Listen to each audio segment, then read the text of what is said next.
Halo teman-teman Wijaya Trading, pastikan kalian sudah subscribe channel ini sebelum nonton videonya. Jangan lupa like, comment, and share video ini jika bermanfaat. Untuk bisa kita memahami ini ada berita yang berdampak besar atau tidak, itu kita bisa membuka di websitenya www.forex ya, forexfactory.com. Ini yang pertama.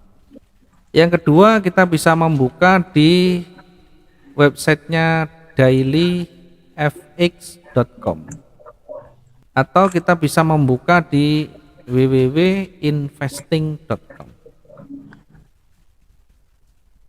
Dari sini nanti cari namanya kalender ekonomi. Ada sebagian website yang tidak bisa dibuka secara langsung. Ini membutuhkan VPN. Membutuhkan VPN. Kalau sudah bisa dibuka ya tidak masalah. Kalau tidak bisa dibuka maka kita download dulu VPN-nya. Setelah itu kita buka ini. Yang pertama kita bisa buka di forexfactory.com atau dailyfx.com, investing.com. Sama-sama nanti memberikan informasi di mana ada jadwal berita yang akan dirilis. Nah, mengenai dampaknya, bagaimana dampaknya itu tidak bisa dibaca serta-merta dari situ ya. Kita bisa membacanya nanti ya dari pergerakan ya, dari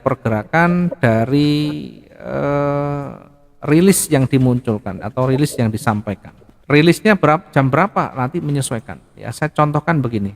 Saya contohkan dulu. Ini saya buka di dailyfx.com ya, di dailyfx.com. Nanti di situ ada kalender, ada economic calendar atau kalender ekonomi. Ini bisa kita ganti dengan bahasa Indonesia pun tidak masalah. Kalau ada ya, kalau tidak ada berarti tidak bisa ya. Ini hanya ada beberapa bahasa, Perancis, Jepang, mana lagi ini Cina ya. Kita pakai bahasa Inggris. Mungkin yang lain atau di investing.com mungkin bisa ya. Saya coba ya.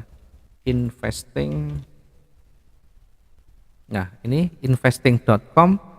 Ini kita bisa menggunakan bahasa Indonesia. Nah, ini sebelah kanan itu ada, kalau di HP pun sama, nanti dibuka di sana cari ada bahasa Indonesia, bahasa Malaysia, ya mungkin ada bahasa Melayu, ada bahasa Indonesia. Kalau kita tidak memahami bahasa Inggrisnya, kita cukup pilih bahasa Indonesia. Kalau di investing.com ada, ya kalau di dailyfx tadi tidak tersedia yang ada bahasa Indonesianya. Kalau di investing.com ada. Ya, kita juga bisa membaca dari berita yang ada ini, atau kita bisa langsung ke kalender ekonomi ya.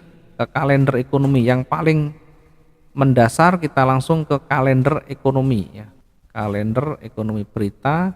Kemudian di situ ada kalender ekonomi ya, sebelah kanan bawah. Klik saja di situ. Kemudian kita lihat. Nah, ini setelah kita pilih kalender ekonomi tidak cukup sampai di sana.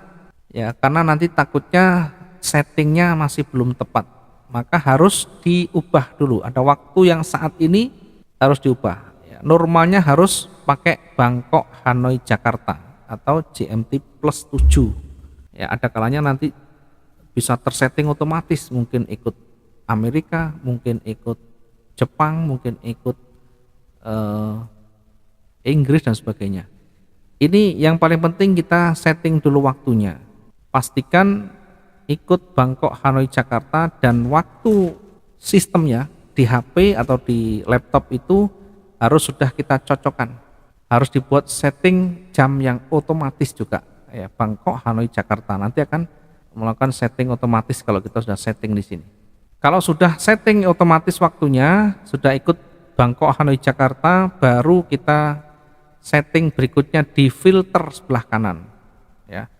Atau kalau di HP mungkin juga kanan, agak ke bawah biasanya ya. Di situ otak-atik saja ada filter. Ini filter untuk menyaring, untuk memilih. Karena tidak bisa kita semuanya pilih. Ada Cina, Bulgaria, Belgia, Bangladesh, Belanda, nggak bisa pilih semuanya. Tergantung kita mau menggunakan pair yang mana.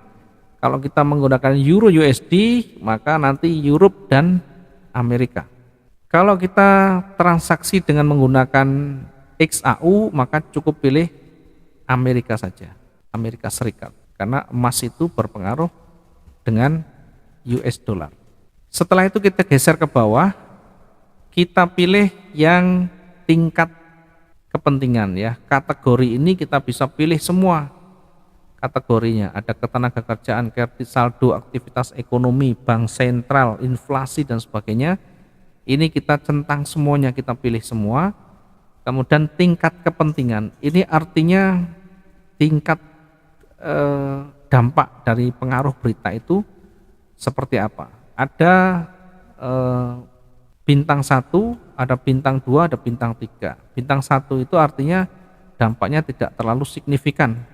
Dampak yang lebih signifikan itu di bintang 2. Sementara dampak yang besar itu di bintang 3. Sehingga kita aktifkan bintang 2, bintang 3. Setelah itu apa? Setelah itu apply atau terapkan di sana. Nanti setelah itu akan muncul jadwal beritanya ya, seperti ini. Nah, kita akan lihat ini jadwal beritanya.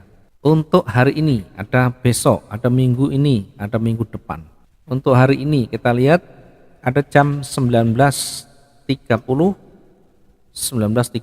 berjajar, ada 4, ada 1, 2, 3, 4. Ada berita yang dirilis jam 19.30 nanti malam. Kemudian beritanya apa saja? Di sini ada IHK, kemudian ada IHK semuanya. Apa itu IHK? Kita bisa klik aja di sana. Nanti akan muncul tulisan-tulisannya. IHK adalah singkatan dari Indeks Harga Konsumen. Nah, ini mengatur perubahan harga barang dan jasa, namun tidak termasuk makanan dan energi. IHK mengukur perubahan harga dan perspektif konsumen. Kemudian data yang lebih tinggi dari ekspektasi, nanti di situ akan muncul datanya ya.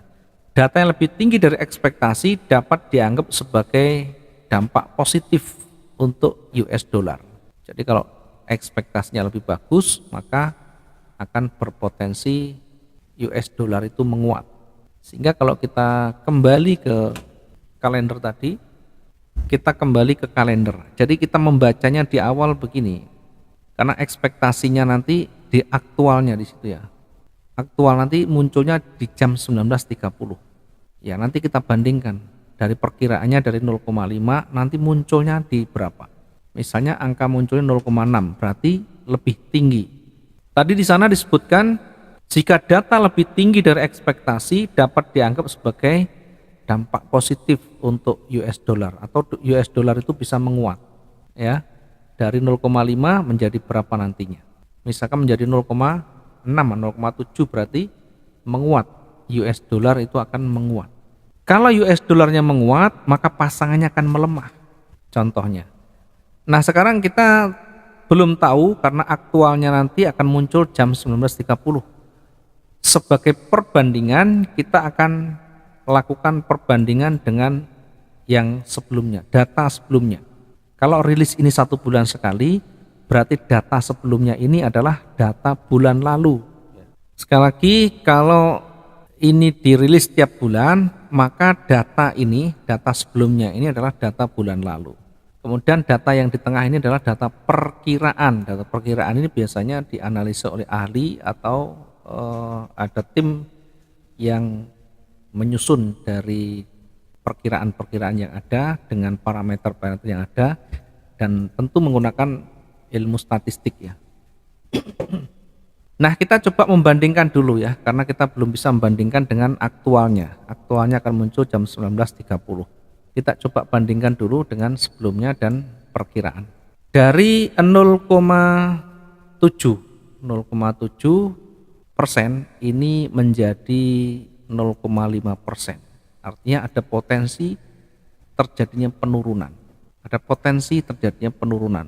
Berarti kalau menurun, US dollar akan melemah. Kalau US dollar melemah, maka pasangannya akan menguat. Sehingga misalnya kita menggunakan pasangan XAU USD. Ya, kita menggunakan pasangan XAU USD. Kita menggunakan pasangan XAU USD. USD berada di belakang, sehingga pasangan utama adalah emas. Tadi disampaikan atau dicontohkan misalnya dalam perhitungan dalam data sebelumnya 0,7, kemudian perkiraannya adalah 0,5. Ada potensi penurunan ya, persentase. Meskipun nanti pada akhirnya kita lihat aktualnya, aktual nanti kita bandingkan dengan perkiraan. Ya, nanti munculnya jam 19.30. Ini kita sebagai awal mengawali dengan membandingkan sebelumnya saja ya dengan perkiraan. Ya, tidak bisa jadikan patokan utama, paling tidak untuk rabaan. 0,7 menjadi 0,5 ini ada penurunan persentase, sehingga kalau menurun sesuai dengan data tadi maka US dollar akan melemah.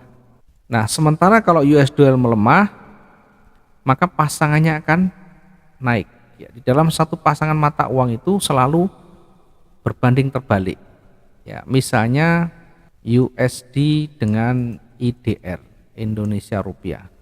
Nah, ketika US dollar ini naik, maka rupiah akan anjlok.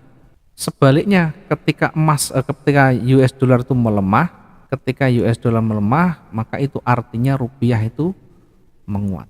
Jadi kalau salah satu dia naik, maka satunya adalah turun.